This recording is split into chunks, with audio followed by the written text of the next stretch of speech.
Saudara-saudari terkasih dalam Kristus, hari ini Rabu 6 Desember 2023 dalam pekan Advent pertama tahun B. Bacaan dibawakan oleh Bernadette Esther, Mazmur dilantunkan oleh Josephine Joyce, dan renungan ditulis oleh Robertus Suparjo. Selamat menekuni Sabda Allah. Marilah mewujudkan kebaikan bersama untuk hidup dalam damai dan sejahtera.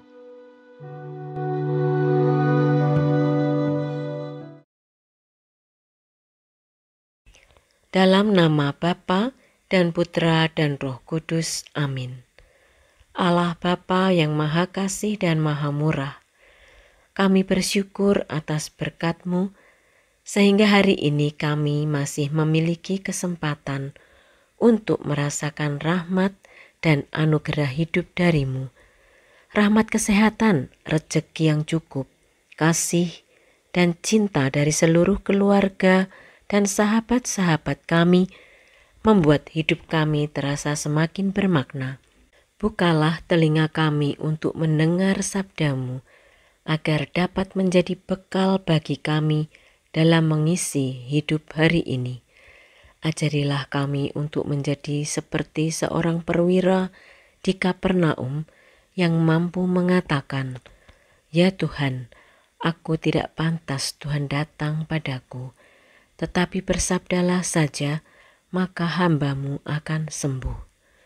Sebab Engkaulah Tuhan dan pengantara kami sepanjang segala masa. Amin. Bacaan dari kitab Yesaya, bab 25 ayat 6 sampai 10a. Di Gunung Sion, Tuhan semesta alam akan menghidangkan bagi segala bangsa suatu jamuan dengan masakan mewah, dengan anggur yang tua benar, suatu jamuan dengan lemak dan sumsum, dan dengan anggur tua yang disaring endapannya. Di atas gunung itu, Tuhan akan mengoyakkan kain kabung yang diselubungkan kepada segala suku dan tudung yang ditudungkan kepada segala bangsa. Ia akan meniadakan maut untuk seterusnya, dan ia akan menghapus air mata dari wajah semua orang. Aib umatnya akan ia jauhkan dari seluruh bumi, sebab Tuhan telah mengatakannya.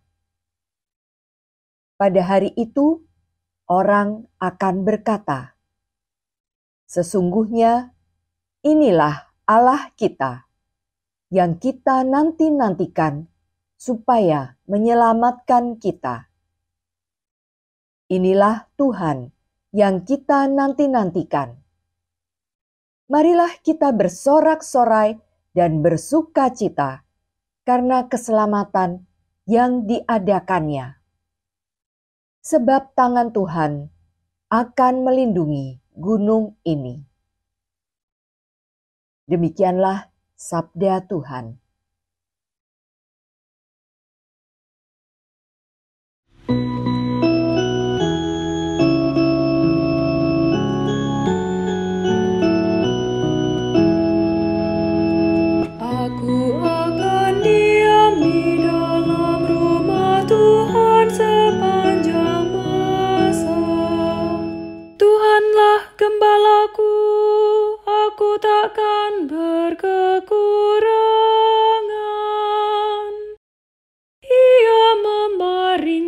Daku di padang rumput yang hijau. Ia membimbing aku ke air yang tenang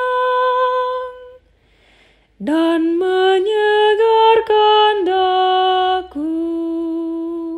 Aku akan diam di dalam rumah Tuhan sepanjang masa.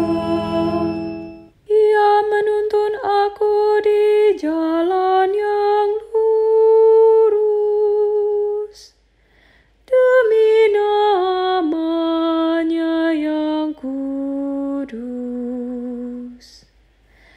Sekalipun berjalan dalam lembah yang kelam, aku tidak takut bahaya sebab Engkau besertaku. Tongkat gembalaanmu, itulah yang menghibur aku. Aku akan diam di dalam rumah Tuhan sepanjang masa. Engkau menyediakan hidangan bagiku di hadapan segala lawanku. Engkau mengurapi kepalaku dengan minyak, pialaku penuh berlimpah. Aku akan diam di dalam rumah Tuhan sepanjang masa. Kerelaan dan kemurahan-Mu mengiringi aku seumur hidupku. Aku akan diam di dalam rumah Tuhan sepanjang masa. Aku akan diam di dalam rumah Tuhan sepanjang masa.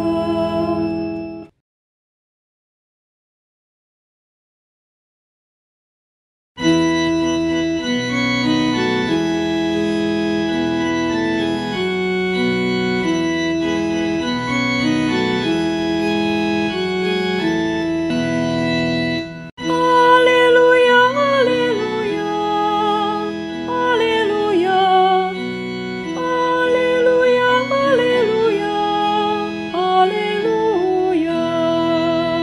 Tuhan akan datang menyelamatkan umat-Nya. Berbahagialah orang yang menyongsong Dia. Haleluya, haleluya, haleluya, haleluya, haleluya, haleluya, haleluya, haleluya, haleluya, haleluya, haleluya, haleluya.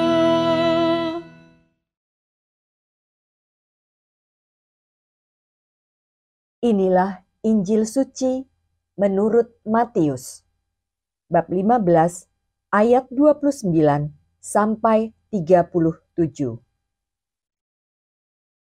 Pada suatu ketika, Yesus menyusuri pantai Danau Galilea, lalu naik sebuah bukit dan duduk di situ.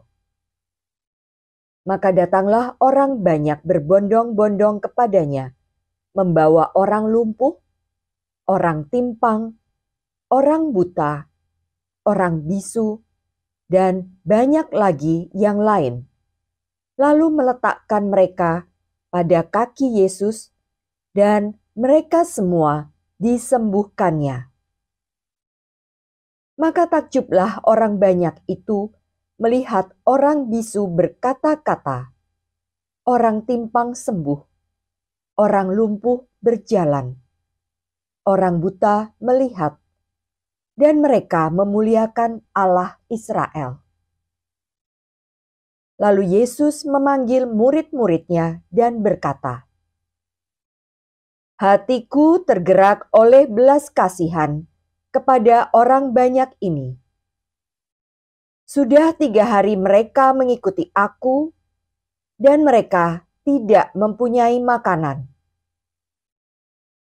Aku tidak mau menyuruh mereka pulang dengan lapar. Nanti mereka pingsan di jalan." Para murid menyahut, "Bagaimana mungkin di tempat sunyi ini kita mendapat roti untuk mengenyangkan orang banyak yang begitu besar jumlahnya?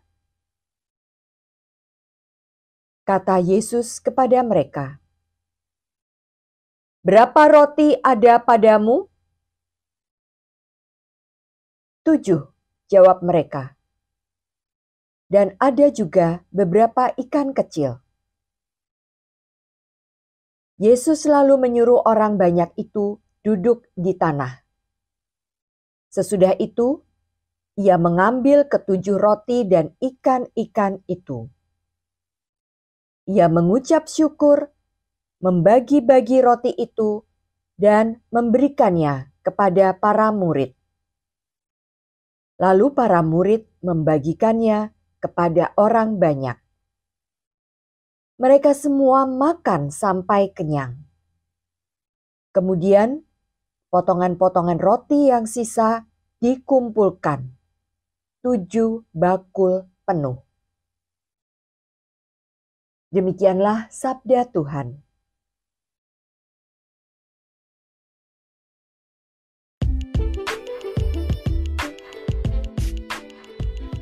Siap menjadi pelayan Tuhan saat ini dan di sini. Renungan dibawakan oleh Sirila Cahyoyanti.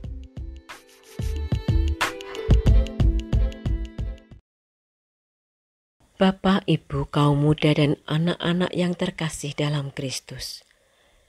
Mencermati suasana akhir-akhir ini mengingatkan kita pada suasana 5 tahun yang lalu, di mana di sepanjang jalan dan berbagai media sosial dipenuhi dengan wajah-wajah yang menawarkan diri atau ditawarkan sebagai calon-calon pemimpin. Apakah itu calon DPRD, DPR, DPD atau presiden dan calon wakil presiden.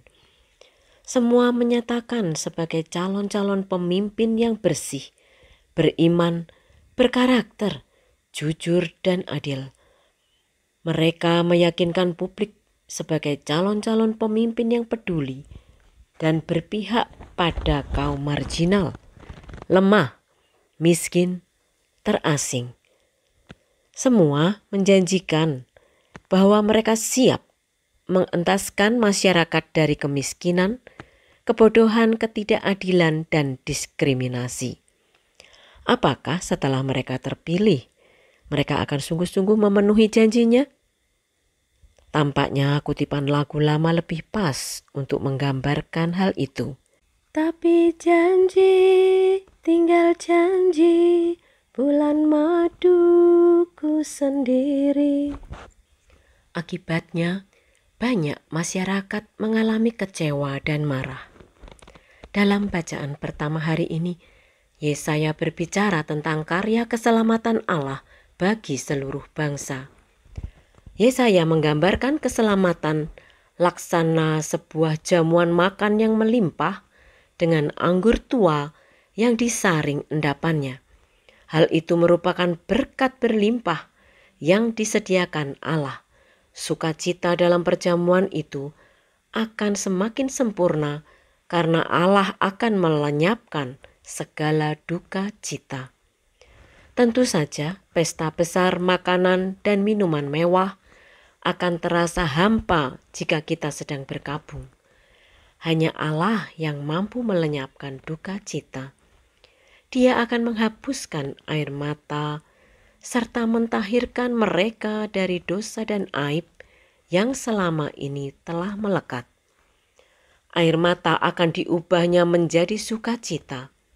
Allah akan melindungi umatnya, mengalahkan musuh mereka, dan membuatnya tidak berdaya lagi. Segala yang diandalkan sebagai kekuatan oleh bangsa yang menyombongkan diri akan dihancurkan hingga tidak ada lagi yang dapat mereka andalkan. Allah adalah sumber sukacita abadi. Dia akan mengangkat dosa yang membelenggu dan menghimpit kehidupan kita. Di dalam Allah, kita menerima anugerah, yaitu persekutuan damai sejahtera dengannya.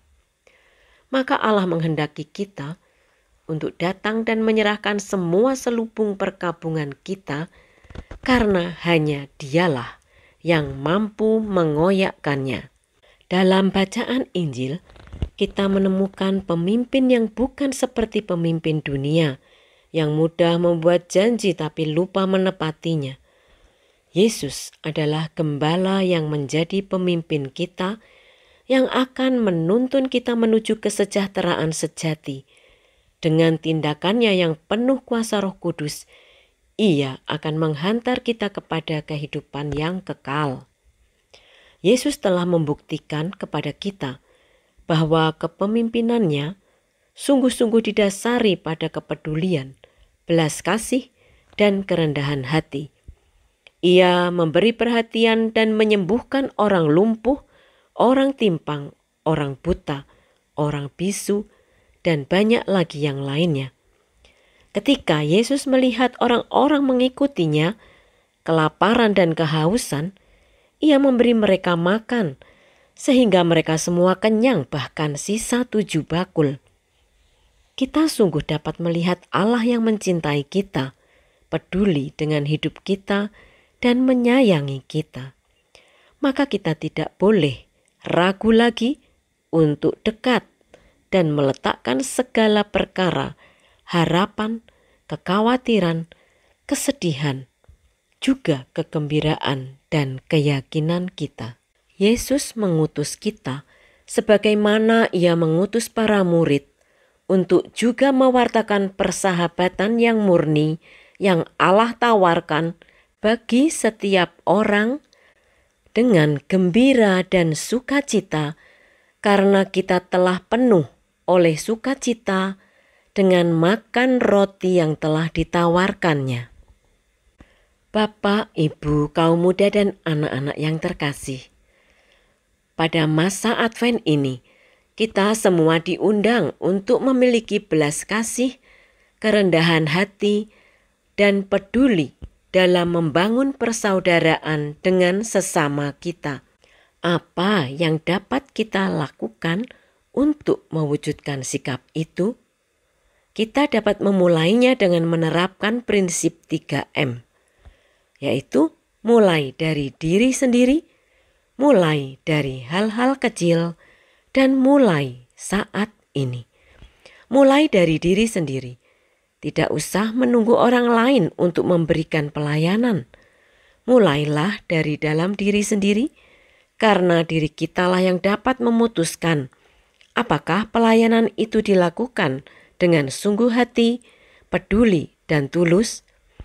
Kitalah yang tahu siapa yang perlu mendapatkan prioritas pelayanan, baik di dalam keluarga maupun lingkungan. Tak usah menunggu orang lain memulai lebih dulu untuk pelayanan itu, karena dengan demikian kita tidak akan pernah melakukannya. Mulai saat ini, tidak usah menunda untuk menghemat air, listrik, tidak membuang-buang makanan dan minuman. Mari mulai saat ini kita mau memberi perhatian kepada orang-orang yang membutuhkan bantuan di sekitar kita. Mulai dari sekarang, kita mau terlibat dalam kegiatan menggereja di lingkungan. Jangan menunggu nanti atau besok, sebab nanti atau besok tidak akan pernah menjadi nyata. Mulai dari hal kecil. Tidak usah berpikir muluk-muluk untuk melayani keluarga, lingkungan, maupun gereja. Mulailah dengan hal-hal kecil seperti memberikan senyuman, perhatian, ataupun bantuan sederhana. Misalnya, mulai dengan hadir dalam pertemuan pendalaman iman di lingkungan, hadir dalam doa rosario di lingkungan. Cukup dengan hadir di gereja, membantu tugas tata laksana, membantu tugas parkir, hal-hal simpel seperti itu yang tidak membutuhkan biaya besar, sudah akan membantu sangat besar dalam membangun kehidupan berkeluarga, lingkungan, dan gereja. Natal sebentar lagi tiba. Mari kita persiapkan hati dengan sebaik mungkin. kita buka mata dan hati kita. Mari kita gerakkan kaki dan tangan kita dan memberikan seluruh diri kita kepada Allah, agar Ia menggerakkan kita untuk melayani dengan sungguh hati, sehingga kita layak dan pantas merayakan Natal, menyambut datangnya Immanuel, Allah beserta kita. Marilah berdoa. Tuhan Yesus Kristus, kami berterima kasih kepadamu karena Engkau rela berbagi dengan kami. Engkau telah memberi teladan kepada kami untuk peduli dan penuh belas kasih, membantu dan melayani orang-orang yang membutuhkan pertolongan di sekitar kami. Melalui sabda dan ekaristi, kami sungguh merasakan belas kasih-Mu yang tak terhingga. Bantulah kami untuk membuka mata kami. Doronglah kami untuk menggerakkan hati kami, juga kaki dan tangan kami, agar mampu seperti Engkau yang tergerak untuk melayani sesama. Semoga kami juga berani berbagi dengan sesama kami, sebab Engkaulah Tuhan dan penyelamat kami, kini dan sepanjang segala masa. Dalam nama Bapa dan Putra dan Roh Kudus. Amin.